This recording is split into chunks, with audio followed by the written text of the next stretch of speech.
Pittsburgh is no result.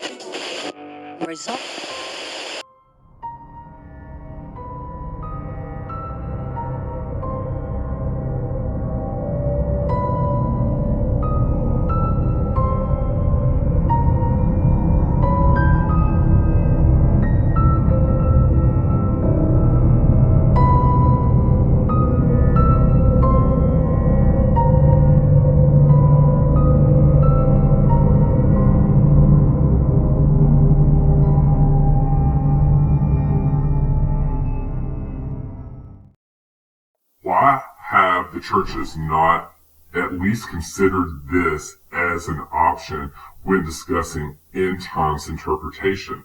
The book of Revelation, the last days events that we see throughout the Bible within biblical prophecy. In the church, we're given false dichotomies. We're not given the option of little season eschatology. Exploring the possibility that the second coming of Jesus Christ has already occurred, as well as the 1,000-year reign that we read about in the book of Revelation 20, this 1,000 years, this millennial kingdom of Christ that most Christianity is looking at as something yet to occur. The little season eschatology looks at it as being in our past, and that now we're further down the prophetic timeline than what most churches teach today, and that we're in Satan's little season, this season of deception prophesied of in Revelation 20. But why have we not ever been given this option within the church? Why is it just now, within the last year or two, is that this end times viewpoint is being considered by a growing number of Christians? Well, one, I think it's never been taught in the churches before because we're in the little season of deception. And the last several generations that we know of as church teachings have been part of this little season of deception. This false dichotomy that we're given within the churches, this misinformer tactic where you're given an either-or fallacy. That's what's occurring with biblical prophecy within Christianity. This two or more options of how to interpret biblical prophecy where none of them are true. They're all false. It's a false dichotomy. And that's what we're being taught within the churches today. Do you want the red pill or the blue pill? I don't want either pill because they're both wrong. And we see this, for example, within the churches when it comes to Calvinism and Arminianism. Which view is correct? Calvinism or Arminianism? Again, this is a false dichotomy. They're both wrong. Why I am not an Arminian, why I am not a Calvinist. I'm neither, because they're both wrong. When it comes to views of the book of Revelation, there's multiple views when it comes to church teachings. You not only have preterism, futurism, but you have idealist perspective, you have historicists. You know, and what's funny is 3 of the 4 views, idealist, preterist, historicist, look at the 1,000-year period prophesied of 6 times in the book of Revelation, in Revelation 20, as being not literal.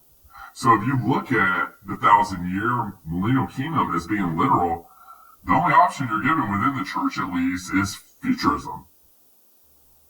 Again, false dichotomies, they're all false. They're not giving us any truth within biblical timelines. They're given half-truths, they're given some truths, but the big picture is not presented. And that leads to what we now have is utter confusion within Christianity when it comes to end times events, misunderstanding the end times. And it gets worse and worse. If you look at the futurist viewpoint, which is false, let's subdivide it into 3 further false viewpoints. The pre, the post, the amillennial view. Which are you? Are you pre-trib rapture? Are you mid-trib? Are you post-trib? Are you pre-trib, post-wrath? You know, all these are false. But that's what we're given. These are the only options we're given within the churches today. You see the pre-millennial view that is taught by many churches today, where after the death, burial, and resurrection of Jesus Christ began the church age, and almost 2,000 years later, we're still in it. And we're awaiting tribulation, the Antichrist, Armageddon, before the second coming. And when Satan's bound, then we have a future literal 1,000-year millennial reign. That's what premillennial futurism teaches. And then you see the final judgment, new heavens and new earth. You see here Satan released the battle of Gog and Magog. They put it here in this premillennial chart within the 1,000 years, but that's not correct. Satan's released after the 1,000-year period has expired. And that's when the little season begins, Satan's little season. You would think at least with postmillennial, they would consider the millennial kingdom as already having occurred, right? That's what post means. But no, not when it comes to the Christian churches today. Postmillennial doesn't mean that the 1,000-year reign of Christ has already occurred. It simply means that they're blending the church age with an arbitrary timeline of the millennial kingdom. It's an indefinite timeline and goes on from the first coming to a future second coming. And that Satan is bound during this time, but just bound from the gospel to going forward enough during the church age. And the only difference between postmillennial and amillennial view is that postmillennial view looks at the world getting better and better up until the second coming of Jesus Christ. Do you see Satan's little season within this postmillennialism? No, because it's not taught. Amillennial, same thing. Do you see Satan's little season within this? No, because it's not taught. They conflate the church age, which I don't like to use anyway, because we have basically the second coming of Jesus Christ. We have the time between his first coming, his death, burial, and resurrection. If you want to call that the establishment of the church, until his second coming, around between 70 and 76 AD is when that occurred. That's the time when the Revelation, trumpet, and ball judgments began. That was judgment. That was God's wrath on the earth at that time. And what followed was the millennial kingdom. So if we have a church age, we have a short church age. And then we had the millennial kingdom age. And now we're in Satan's little season. And we're the church within Satan's little season right now. But the church age isn't this almost 2,000-year period. There's been a 1,000-year millennial reign within this timeline, and this 2,000 years, time has been added to our calendar, as it says in Daniel 7:25, where times and laws have been changed. Discerning truth in a world of deception. There is so much spiritual deception. We're in the era of deception prophesied of in Revelation 20. We're in Satan's little season right now. We are in this era of deception. And there's more spiritual deception in this world than most people know or can even comprehend. And it's not only in the world, it's not only in our government, it's not only in our school and education systems, it's not only in our media and our entertainment industry, but it's especially within our churches. That's why we've never been given even an option, a consideration of being in Satan's little season, and this eschatology viewpoint is even being a possibility because we have been deceived. And just one of many examples of that is the study of Tartaria, this Tartarian empire that we've been looking at in alternative history over the past several years, where you have alternative historicists looking at these grand old world buildings all over the world. You see here, for instance, Brazil, Germany, the Vatican. You see Chicago prior to that structure's destruction after the 1893 World's Fair in Chicago. But these were grand buildings that our history tells you were built at the time of horse and buggy without modern machinery and construction equipment. And it's all over the world, and it's very similar designs throughout, no matter where you go throughout the world, throughout Asia, the Americas, Europe, India. You go to Russia, you see it all. You see it here in Chicago, you see it in the Far East, in Osaka, Japan, in Seoul, Korea, Saigon, Winnipeg, Canada, Calcutta. You see it in India. You see it in the Middle East, in Tehran, in Australia, in Melbourne, in Rio, in Buenos Aires, etc., etc. In South America, you see all these old world buildings built very similarly in same type construction with the domes, with the cathedral, with the palaces, with the spires, Gothic, Romanesque, you name it. It's all the same all over the world. And people that have looked at these buildings from an alternative history standpoint look at it as this grand empire that once was in our past but has been hidden now. This hidden history of our past, and look at, oh, the world is hiding Great Tartary, or the Tartarian Empire, and that this was this vast worldwide empire that built these angelic architectural structures throughout the world. This society, they're confused, just like people within the church are confused today when it comes to end times. And again, whether you're in the secular world or in the church listening to teachers, these experts on eschatology, teach their latest, greatest viewpoints with these great charts talking about the rapture and when it occurs and all this with their fancy diagrams, without the reference image of the puzzle, the church and the secular world aren't going to put it all together.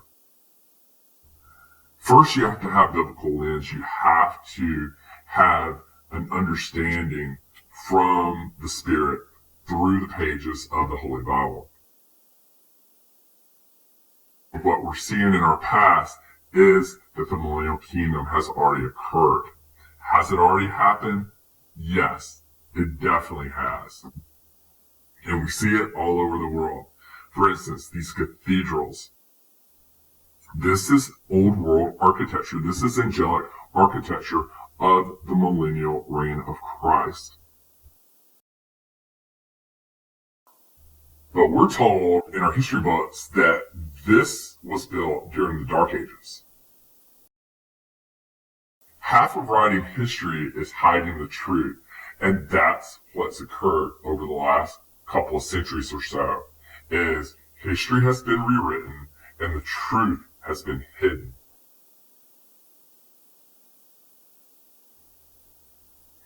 The Dark Ages weren't dark. It was the Age of Light.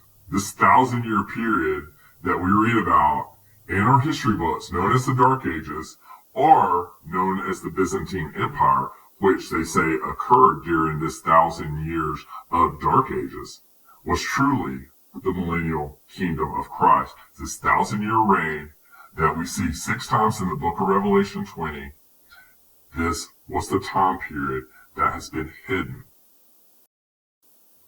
And the evidence of it is everywhere. It's not only in this angelic architecture that still exists today, even though much of it has been destroyed or has been repurposed into cathedrals for false religions, or world government buildings to carry out their New World Order plans, or they were converted into museums and libraries where the false history books are placed and where the fake dinosaur bones are placed to further confuse people, to deceive people during this era of deception that we're in.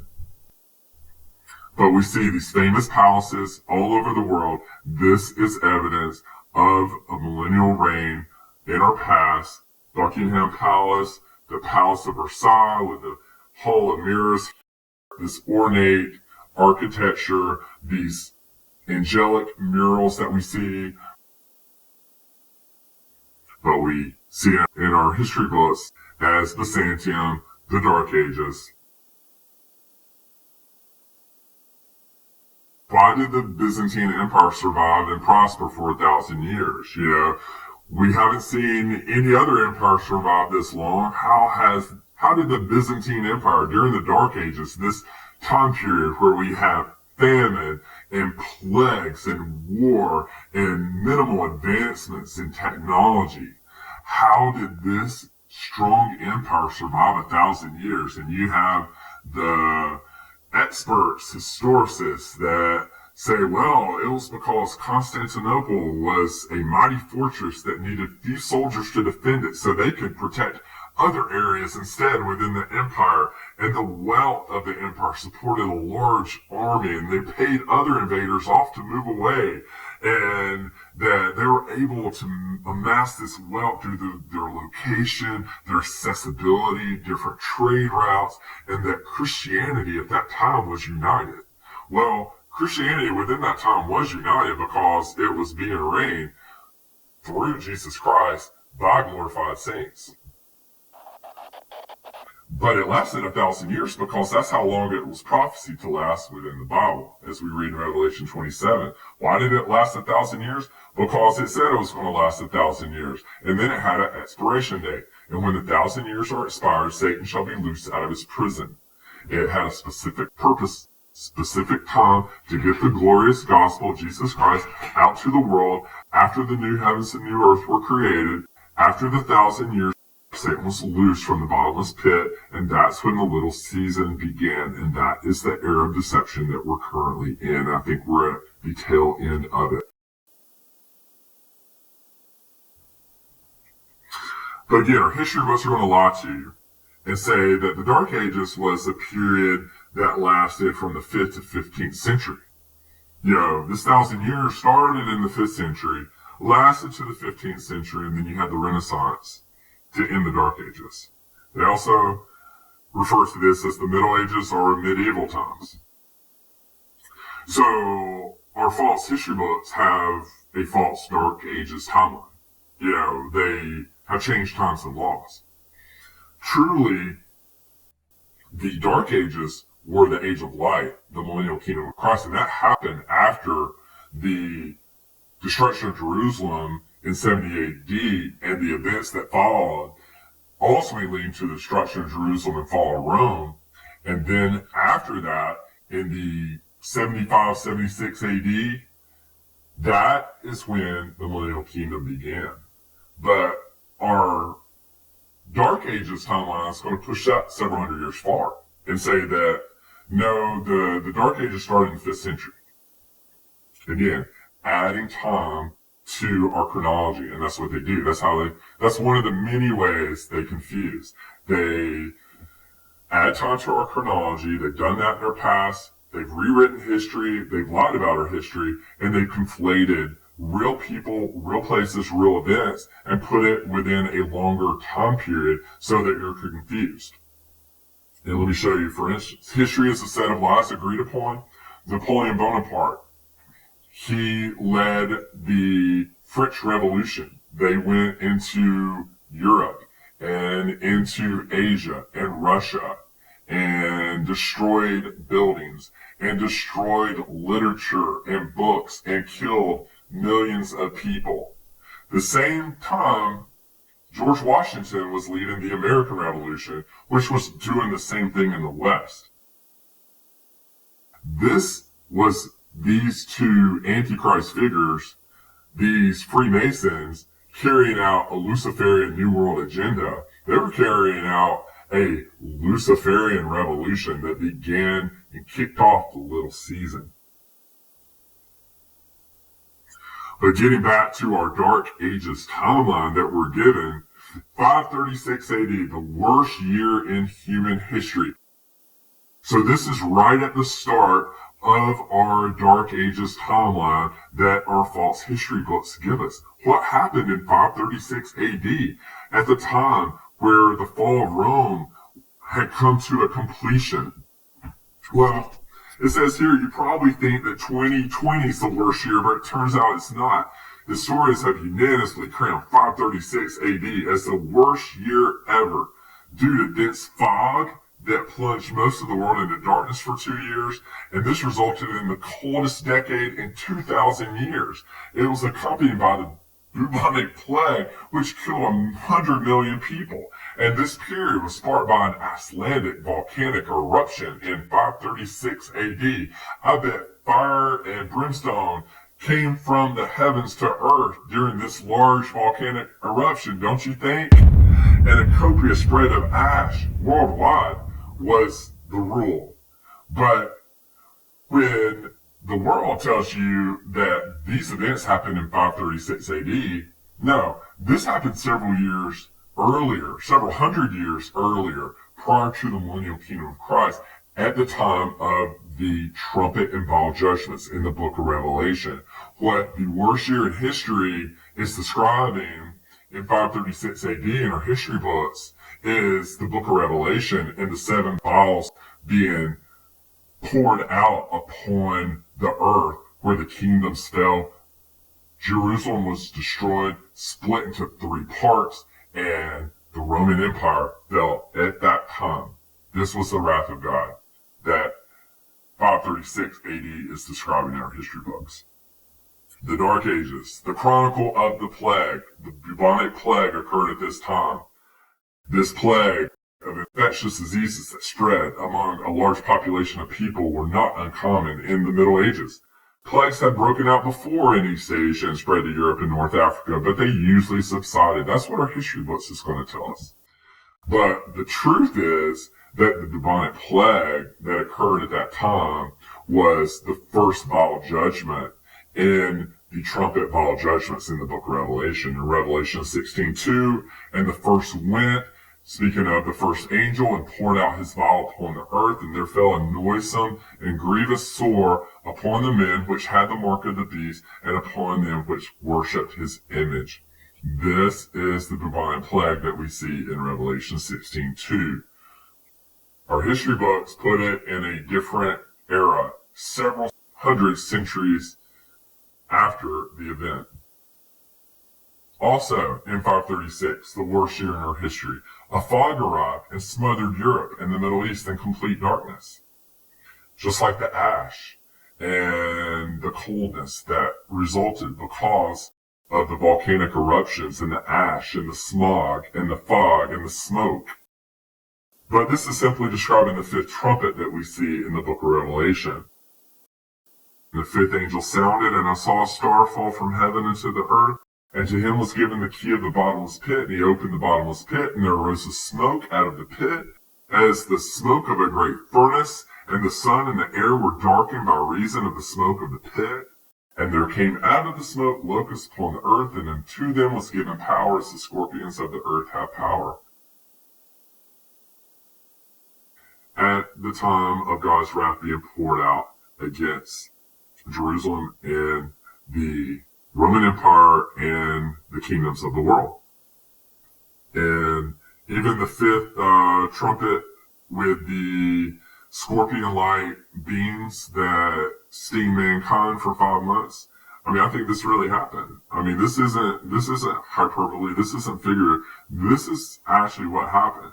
Now, these people probably didn't see this. You know, these are spiritual beings that John saw in a vision.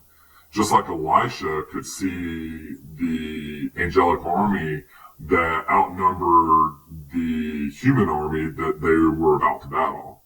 You know, and God opened his eyes and servant's eyes so he could see it. You know, same thing here.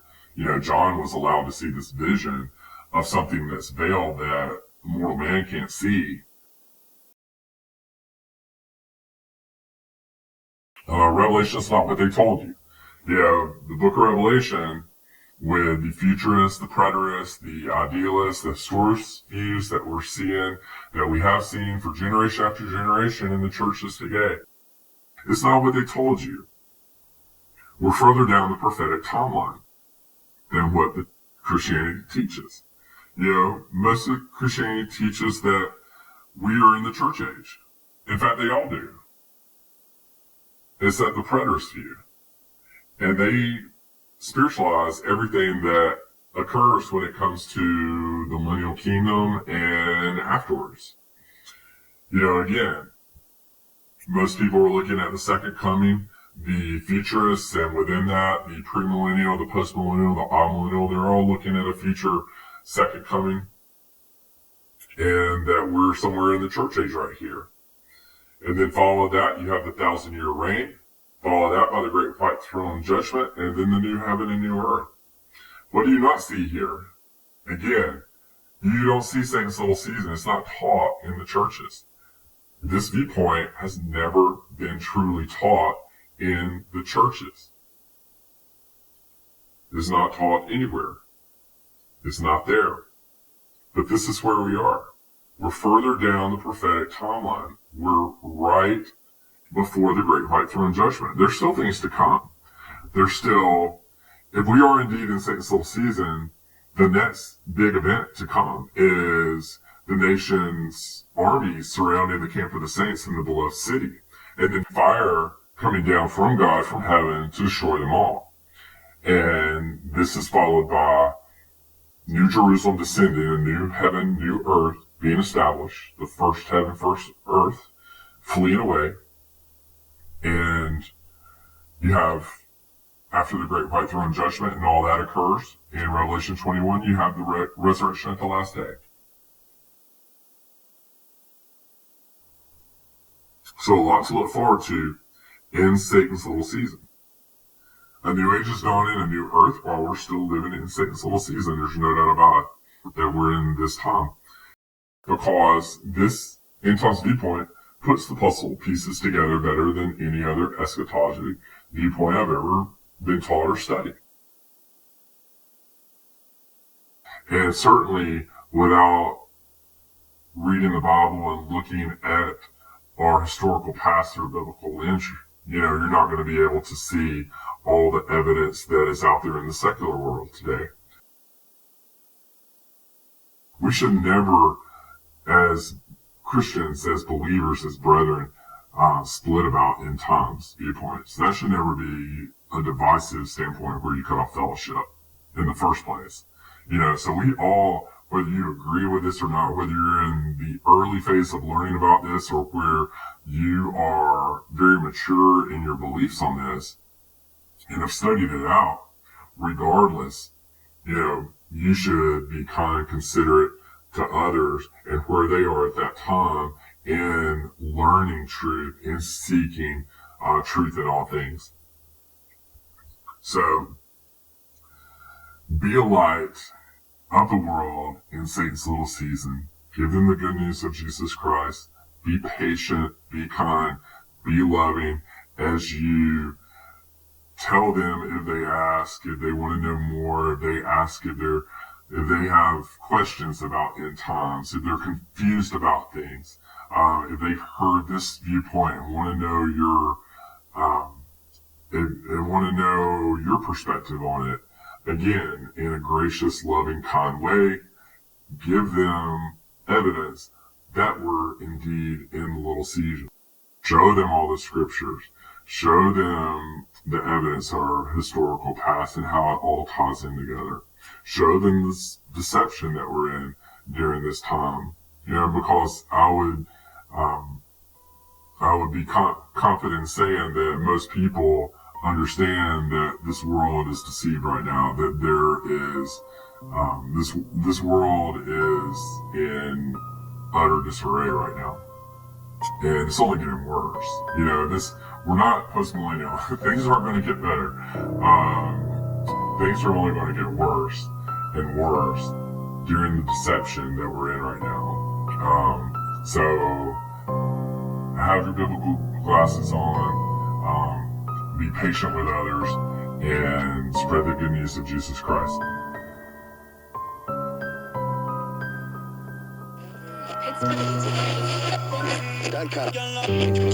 Is no result.